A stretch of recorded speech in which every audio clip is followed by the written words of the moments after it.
મિત્રો આજે આપણે બનાવવાના છીએ ડીરોનું શાક। ચાલો શરૂ કરીએ। તો આપણે ભાજીને કટિંગ કરીએ છીએ।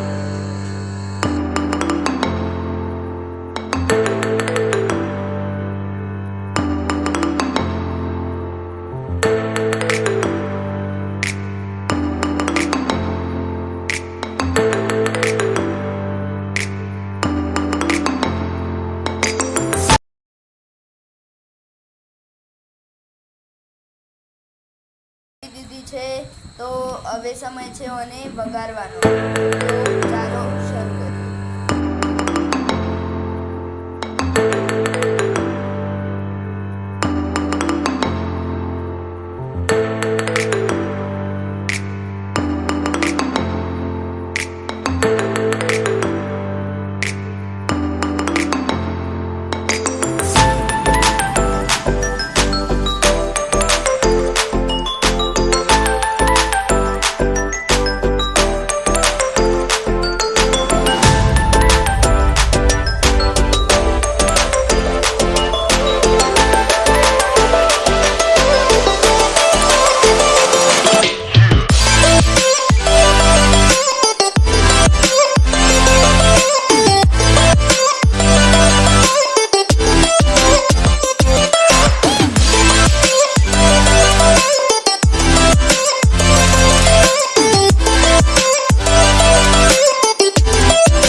તો સૌપ્રથમ આપણે ગેસ ઉપર તવો ચડાવી દીધો છે અને એની અંદર આપણે તેલ નાખી દીધું છે અને તેલ ગરમ થઈ ગયું અને એની અંદર આપણે સૂકા મરચાં પણ નાખી દીધા છે।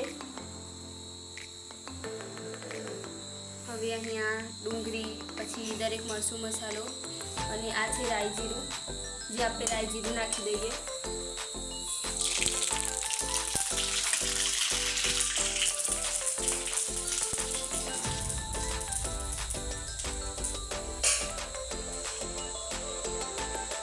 હવે આપણે એની અંદર ડુંગળી નાખી દઈએ।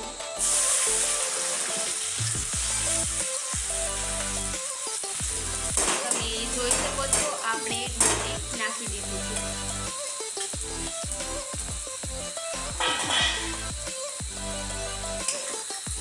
હવે આપણે એને ફેરવી દઈએ।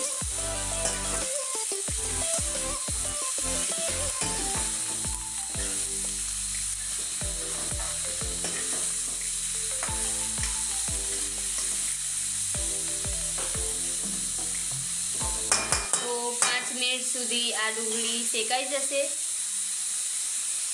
તો હવે મિત્રો તમે જોઈ શકો છો આપણી ડુંગળી જે હતી તે બરોબર શેકાઈ ગઈ છે। આપણે એકવાર ફેરવી લઈએ।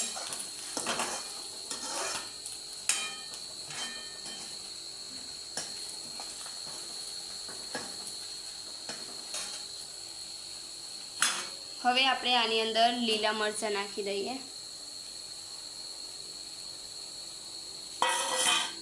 અને એકવાર ફેરવી દઈએ।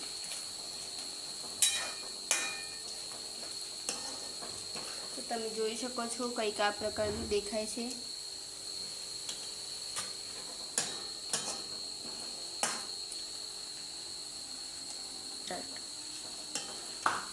તો મિત્રો આ પ્રમાણે મરચાં પણ કમ્પ્લીટ થઈ ગયા છે અને આપણે ડુંગળી પણ શેકાઈ ગઈ છે અને આપણે આની અંદર લીલા મરચાં પણ નાખી દીધા છે। હવે આપણે ડુંગળી બરોબર શેકાઈ જાય એટલે સ્વાદ બહુ ખૂબ જ સરસ આવતો હોય છે.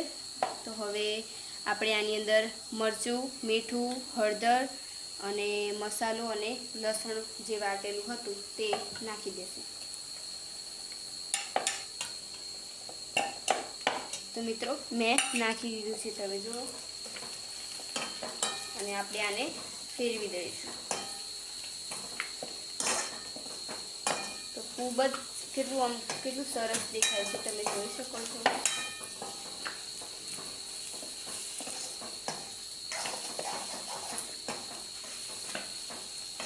તો આપણી ડુંગળી એકદમ કમ્પ્લીટ શેકાઈ ગઈ છે ને બધું કમ્પ્લીટ થઈ ગયું છે.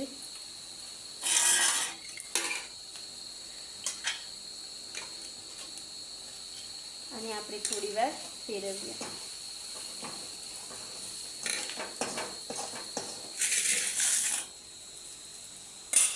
તો મિત્રો હવે ટાઈમ આવી ગયો છે ભાજી નાખવાનો.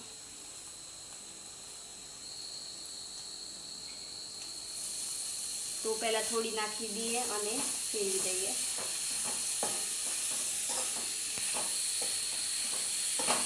તો આ ભાજી વરાડે પાણી જેમ ચડતું હોય છે ને એમ આ તળીએ, મતલબ કે જે તવો છે એના તળીએ બેસી જશે એટલે બધી જ ભાજી કમ્પ્લીટ સમાઈ જશે.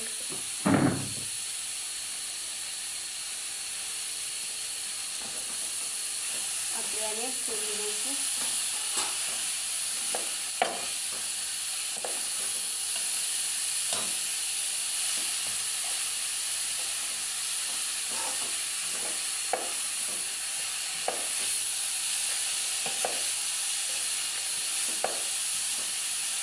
તો તમે જોજો આ વરાડે પાણી જેમ ચડે છે ને એમ કમ્પ્લીટ થઈ જશે.